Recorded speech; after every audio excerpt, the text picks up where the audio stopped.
Morning students, आज हम पढ़ेंगे पेज नंबर 50 का थिएटर से स्टार्ट करेंगे। Theatre has been an important source of entertainment for people since olden times when nautanki and jatra were popular. कि theatre जो हैं वो इम्पॉर्टेंट सोर्स है एंटरटेनमेंट का, मतलब मनोरंजन का, फॉर पीपल के लिए, लोगों के लिए।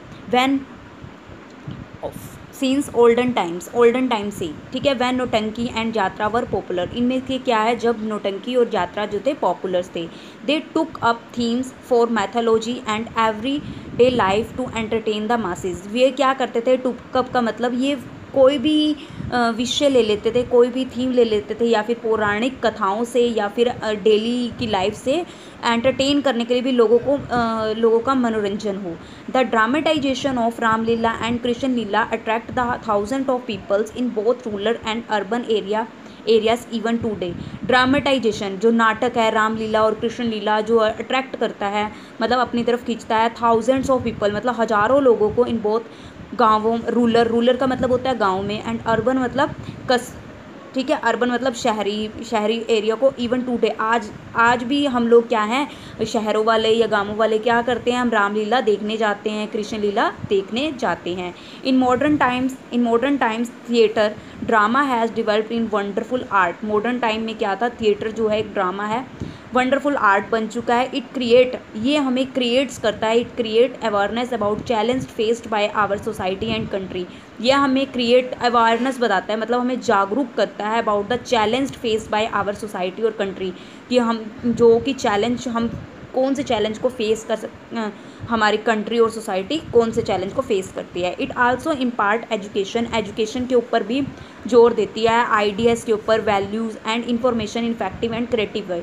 मतलब ये एजुकेशन के ऊपर आइडिया, वैल्यू और इन्फॉर्मेशन को इफेक्टिव और क्रिएटिव में भी इफेक्ट करती है।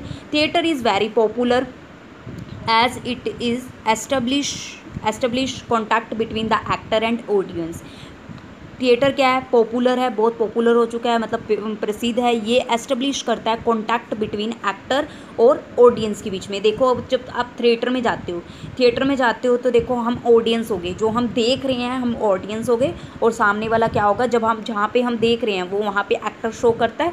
तो ये कॉन्टैक्ट, डायरेक्ट कॉन्टैक्ट होता है एक्टर और ऑडियंस का, ठीक है। नेक्स्ट आपके पास है स्टोरी टेलिंग क्या है, स्टोरी इज कॉल्ड कथा। स्टोरी इज़ कॉल्ड कथा इन संस्कृत में हम स्टोरी को क्या कहते हैं, क्या बोलते हैं, कथा बोलते हैं। And kathai in Tamil Nadu. Story telling is an ancient art that involves narrating a story orally. मतलब स्टोरी एक आर्ट है, कला है, that involve narrating a story orally. मतलब एक कहानी को हम क्या करते हैं, ओरली मतलब बोलकर सुनाते हैं, ओरल करते हैं, ठीक है। ओरल का मतलब बोलकर। The story expose the listener to reaches to different themes, culture and language। जो स्टोरीज़ है, कहानी जो है, वो लिसनर, सुनने वालों की रिचनेस ऑफ डिफरेंट थीम, अलग अलग तरह की थीम्स के, कल्चर्स के, लैंग्वेज के बारे में बताती है, अलग अलग विषयों के बारे में कहानी सुनाई जाती है, ठीक है। Listening to story has been a favourite activity for children and as well as grows up. देखो, listening to story has been a favourite activity for children as well as grows up. अगर कहानी सुनना ये नहीं कि बच्चों को पसंद है, इवनली बड़ों लोगों को भी पसंद है। द ग्रैंड पेरेंट्स मतलब जो हमारे दादा दादी, parents, mummy papa, teachers narrate story to give information, expand knowledge and imagination. जो ग्रैंड पेरेंट, हमारे दादा दादी, मम्मी पापा, टीचर, वो स्टोरी सुनाते हैं, करते हैं, टू गिव इन्फॉर्मेशन, हमें इन्फॉर्मेशन देते हैं, हमारी नॉलेज, इससे हमारी क्या होती है, नॉलेज बढ़ती है। जो मान लो कि मैं कोई कहानी बता रही हूँ, तो हम कहते हैं, चलो मान लो कि तुम कहानी जैसे सुना रहे हो, तो हम पेड़ पौधों के बारे में बता रहे हैं, तो आप इमेजिन, हम टीचर्स कहते हैं या मम्मा कहते हैं, सोचो कि आप इमेजिन करो कि आप जंगल में हो, कोई जंगल की कहानी, तो आप इमेजिनेशन करते हो ना, सोचते हो ना, तो वही है। They help the children to develop imagination की अपने माइंड में डिवेल्प करो, कि इमेजिनेशन करो। द स्टोरी में be inform our great epics Ramayana and Mahabharata and about historical event and famous personalities. Story जो है वो कौन maybe from our great epics, हम कोई भी रामायणा की ले लेते हैं, महाभारता की ले लेते हैं, या फिर हिस्टोरिकल इवेंट मतलब इतिहास से रिलेटेड ले सकते हैं, या फिर फेमस पर्सनैलिटीज़ मतलब महात्मा गांधी होगी, इंदिरा गांधी होगी, तो इनसे रिलेटेड हम कहानियाँ पढ़ते हैं। The narrator use variety of expression, voice modulation and themes to make the story interesting and entertaining. मतलब जो अगर जो कहानी सुना रहा है आपको, वो यूज़ करता है वेराइटी ऑफ एक्सप्रेशन। जैसे मान लो कि मैं आपको कोई भी जंगल की कहानी सुना रही हूँ, जंगल में शेर है, कुत्ता है, तो मैं जब वो आपको कहानी सुना रही हूँ तो मैं देखो अपनी साउंड कहानी कुत्ता कैसे करता है भऊ भऊ, बिल्ली कैसे करती है म्याऊं, मतलब ऐसे अलग अलग की साउंड्स के वही यही कह रहा है कि एक्सप्रेशन में माउथ के एक्सप्रेशन देखोगे मेरे भी मैं कैसे कर रही हूँ। वॉइस मॉड्यूलेशन देखो मैंने अभी अपनी वॉल्यूम कैसे चेंज की कि मैं कहानी ऐसे सुनाऊंगी ताकि आपको मज़ा आए, इंटरेस्टिंग बने और आपका मन करे कि आप उसको सुनो। ठीक है। दे में यूज़ पपेट्स वो यूज़ कर सकते हैं। अगर मैंने आपको कहानी सुनानी है तो मेरी मर्जी में कौन सा क्या क्या यूज़ करूँ। ठीक है। दे में वो यूज़ करते हैं पपेट्स का। पपेट्स मतलब कठपुतली का खेल करने, सॉन्ग्स के लिए म्यूज़िक और लाइट्स का यूज़ करते हैं। देन आपके पास है नेक्स्ट टॉपिक है रीडिंग क्या है। Books are our best friend. जो बुक्स हैं वो हमारी बेस्ट फ्रेंड हैं। बेस्ट फ्रेंड्स मतलब अच्छी फ्रेंड्स हैं। दे एंटरटेन ये एंटरटेन भी करते हैं। Give important information about any topic and are easily available. कि ये क्या करते हैं, जो बुक्स हैं हमें एंटरटेन करने के साथ साथ हमें इंपॉर्टेंट चीज़ों के बारे में इंफॉर्मेशन देते हैं, जानकारी देते हैं उन टॉपिक्स के बारे में, और जो बुक्स हैं ना वो ईजिली अवेलेबल हो जाती हैं। ठीक है। रीडिंग भी एक क्या है, reading is a leisure time activity that is quite popular among children as well as elder. जो रीडिंग क्या है, कई बच्चों को देखो मतलब वैसे तो रीडिंग क्या है, लेजर टाइम एक्टिविटी है। कईयों को क्या है, खाली समय में बैठना, जैसे हम कोई भी ये नहीं कि हमने अपनी बुक्स ये वाली बुक ही पढ़नी है, ये क्या कहते हैं एसएसटी की बुक पढ़नी है, साइंस की, कहीं स्टोरी बुक्स पढ़ते हैं, तो अपना ही वही है। Reading is a leisure time activity that is quite popular among children as well as elders. ये एल्डर्स को, चिल्ड्रंस को भी पसंद है और बड़ों को भी पसंद है। इट एनहेंस नॉलेज, ये एनहेंस करती है नॉलेज को, क्या करती है, नॉलेज को बढ़ाती है। एंड अवेयरनेस, उनको जागरूक करती है, अवेयरनेस हमें जागरूक करती है। ठीक है। और अब जो नेक्स्ट है आपका, तो देखिए a person is never alone. एक पर्सन कभी अकेला नहीं होगा इफ़ ही और she is in company of books. अगर जो पर्सन है वो कभी अकेला, अपने आप को अकेला महसूस नहीं करेगा अगर उसके पास कंपनी है बुक्स की। Reading also help to develop imagination, expression and vocabulary. जो रीडिंग है, रीडिंग से हमारी हमारी मदद करती हैं, हमारी इमेजिनेशन डेवलप हो जाती है, expression. Popular leisure time venues. ठीक है। चौपाल होता क्या है, तो एक मीटिंग प्लेस ऑफ विलेज। जैसे हम चौपाल क्या होती है, जहाँ पर काफ़ी सारे लोग मिलके, जैसे चौपाल आपको पता ही होगा, विलेजेस में रहते हो तो एक वो पेड़ के नीचे हर सरपंच, पहले होता था कि सरपंच जब किसी की कोई भी प्रॉब्लम होती थी तो सरपंच के वहाँ जाके पेड़ के नीचे बैठ के, चौपाल में बैठ के सारी डिस्कशन करते थे, है ना। तो वो चौपाल के बारे में ही हम पढ़ेंगे। Chaupal a meeting place of villagers, मतलब विलेजर्स की ही मीटिंग होती है। Since olden time is favourite leisure activity in olden time मतलब पुराने टाइम में favourite leisure time activity in village has been to sit at chaupal and chat. मतलब वो क्या करते थे, लेज़र टाइम एक्टिविटी क्या करते थे, वो चौपाल में जाते थे और चौपाल में बैठते थे और आपस में बातचीत करते थे। The village elders and panch sit there to solve disputes और discuss the issue related to welfare of village. यहाँ पे क्या होते थे, विलेज ऑफ एल्डर्स, जो कि यहाँ पर गांव के जो एल्डर्स थे, मतलब बड़े लोग थे या पंच थे, वो वहाँ पर सिट करते थे और वहाँ पर जो भी लड़ाई झगड़ा होता था या फिर कोई भी वहाँ से रिलेटेड कोई भी प्रॉब्लम होती थी, कोई इशू होता था, तो वहाँ पर चौपाल में बैठकर क्या करते थे, उसको सॉल्व करते थे। Chaupal the meeting place where people to sit read newspaper. Chaupal एक ऐसी प्लेस है जहाँ पर पीपल जो थे बैठते थे, रीड करते थे न्यूज़पेपर, मतलब अखबार पढ़ते थे, टेलीविज़न देखते थे, शेयर करते थे अपने जॉयज़ एंड सोरो, अपनी मतलब सुख और दुख शेयर करते थे, सेलिब्रेट करते थे फेस्टिवल्स। फेस्टिवल्स त्यौहार भी सेलिब्रेट करते थे और काफ़ी सारी चीज़ें, ठीक है। और नेक्स्ट है आपके पास यहाँ पे देखो, during the freezing winter months the Ladakh celebrate many religious festival and other event of entertaining in open space. वही अगर हम फ्रीजिंग विंटर मंथ्स की बात करें, जो लद्दाख सेलिब्रेट मैनी रिलीजियंस, मतलब जो रिलीजियस फेस्टिवल्स होते थे, उनके धर्म से रिलेटेड जो फेस्टिवल्स होते थे या फिर कोई भी एंटरटेनमेंट इवेंट होते थे, वो ओपन स्पेस में करते थे।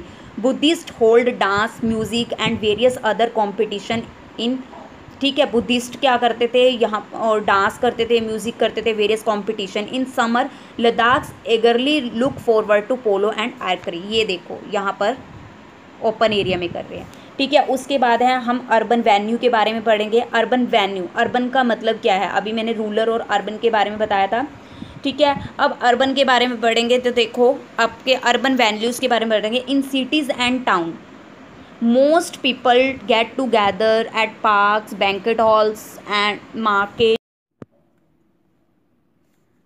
इन cities and town most people get together at parks. Parks में मतलब गेट टूगेदर की आपस में गेट टूगेदर करते थे, मिलते थे, या तो पार्क्स में मिलते थे या फिर बैंकेट हॉल्स में मिलते थे, मार्केट प्लेसेस में मिलते थे, लाइब्रेरी में मिलते थे, कॉफ़ी हाउसेस में, रेस्टोरेंट्स में, कम्युनिटी सेंटर्स एक्सेट्रा।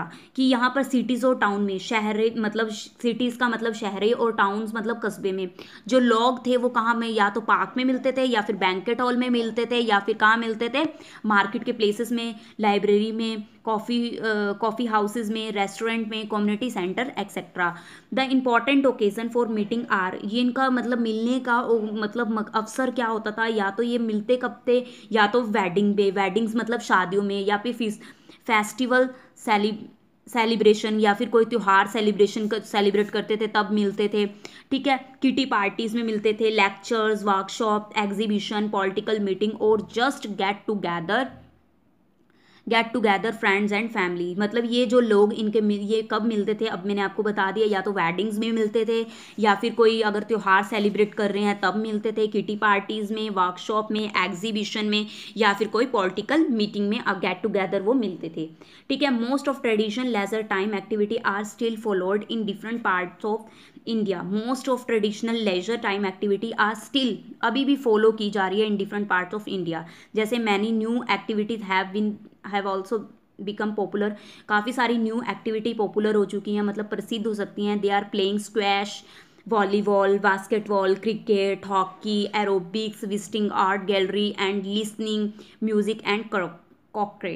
तो ये क्या है कि प्लेइंग स्क्वैश खेलते थे, वॉलीबॉल आपको पता ही है, बास्केटबॉल का भी पता है, क्रिकेट क्या होता है, हॉकी भी पता है, एरोबिक का मतलब क्या होता है, जैसे वो उसमें एरोबिक्स में मतलब कि व्यायाम के साथ साथ डांस भी करते थे, ठीक है। विजिट आर्ट गैलरीज को देखते थे, ठीक है। लिसनिंग म्यूजिक सुनते थे, और एक और के क्या है, एक टाइप का संगीत होता है, म्यूजिक होता है, ठीक है। स्पोर्ट ऑन एज एंटरटेनमेंट, जो स्पोर्ट है वो भी एंटरटेन करता है। देखो cricket, hockey, football, volleyball, polo, badminton, archery, boxing, weight lifting are leisure time activity for both boys and girls. कि ये जो सारी की सारी एक्टिविटीज़ बताई हैं ये क्या है, लेजर टाइम एक्टिविटीज़ है, किसके लिए, बॉयज़ के लिए भी और गर्ल्स के लिए भी, मतलब लड़कों के लिए भी और लड़कियों के लिए भी। They are fun to play, ये क्या करते थे, fun to play, watch even listen to commentary, ये क्या करते थे, खेलते थे, अपने मज़े के लिए खेलते थे। Watch or listen to commentary, ये इवन सुनते थे कमेंट्री को। Some of them are individual games whereas other are team games, मतलब कुछ कुछ गेम्स जो होती हैं वो हम अकेले में खेल सकते हैं, कुछ जो गेम खेलते थे वो क्या करते थे, टीम में खेलते थे। इन रिसेंट टाइम्स, हम रिसेंट टाइम्स की बात करें, अब की बात करें, they become career option for those, career option मतलब कैरियर का मतलब कि हम इससे व्यवसाय बढ़ाने का कैरियर ऑप्शन भी है, फॉर दोज उनके लिए who have been keen interest in sport and games, जिनका बहुत कीन इंटरेस्ट में मतलब उनका मन ही है कि वो बहुत ही ज़्यादा है कि हमने करना ही करना है, हमें जाना ही है, जिनका अच्छा इंटरेस्ट है। A sport person need to enthusiasm, self motivation, discipline, physical stamina, mental alertness and confidence to face challenges. अगर कोई भी एक स्पोर्ट पर्सन है तो उसके पास ये चीज़ होनी चाहिए, एंथ्यूजियम होनी चाहिए, सेल्फ मोटिवेशन होनी चाहिए, डिसिप्लिन होना चाहिए, फिजिकल स्टैमिना होना चाहिए, मेंटल अलर्टनेस होनी चाहिए, कॉन्फिडेंस होना चाहिए टू फेस चैलेंजेस, इन चैलेंजेस को फेस करने के लिए। एंथ्यूजियम क्या होता है, सिर्फ यहाँ पे एंथ्यूजियम जो है अलग वर्ड है, बाकी तो सारे हमने कॉमन वर्ड सुने हुए हैं। एंथ्यूजियम मतलब जोश, ठीक है, जोश होना चाहिए। टीम गेम्स टीच डिसिप्लिन, जो टीम गेम्स होते हैं वो डिसिप्लिन सिखाते हैं, harmony and team spirit. We have many sport, क्या कहता है, we have many sport personality, हमारे पास काफ़ी सारे, ये देखो स्पॉट पर्सनैलिटी, ये मैंने सारे स्पॉट के पर्सनैलिटीज़ हैं, ये स्पॉट के हैं। We have many sport personality who have earned name and famous for themselves as well as for our country। इन्होंने earn अपना नेम कमाया है और ये इनका नाम भी है, फेमस भी हैं, ये फेमस फॉर themselves, अपने फेमस हैं, अब हमारी कंट्री में भी, एज हमारी कंट्री में भी, बाहर भी ये फेमस है। दे आर विराट कोहली, आपको पता है ये विराट कोहली है, सानिया मिर्ज़ा है, ठीक है, दे आर विराट कोहली हो गया, सानिया मिर्जा हो गया, जसपाल राणा हो गया, मैरी कॉर्न हो गया, सानिया नेहवाल होगी, महेंद्र सिंह धोनी हो गया, मिस्टर पोवामा हो गया, to name a few. They have inspired many other to pursue sport as a career. इन्होंने क्या किया, इवनली इन्होंने इंस्पायर भी किया लोगों को कि आओ, अगर आप इंस्पायर किया मतलब इनकी बढ़ावा दिया है कि आओ अगर आपका इंटरेस्ट है, ठीक है, मोटिवेट किया है, इंस्पायर मतलब मोटिवेट किया है अगर आप स्पोर्ट में आना चाहते हैं। तो देखो, identify the right names of famous Indian sports person, identify and write the name of famous Indian sports person in the blank spaces. तो बेटा यहाँ पे ब्लैंक स्पेसिस थे, ये आपको यहाँ से आइडेंटिफाई करना है। विराट कोहली कौन सा है इसमें से, तो आपको विराट कोहली कौन सा लग रहा है, ये लग रहा है, तो आपको यहाँ पर विराट कोहली लिख देना, विराट कोहली।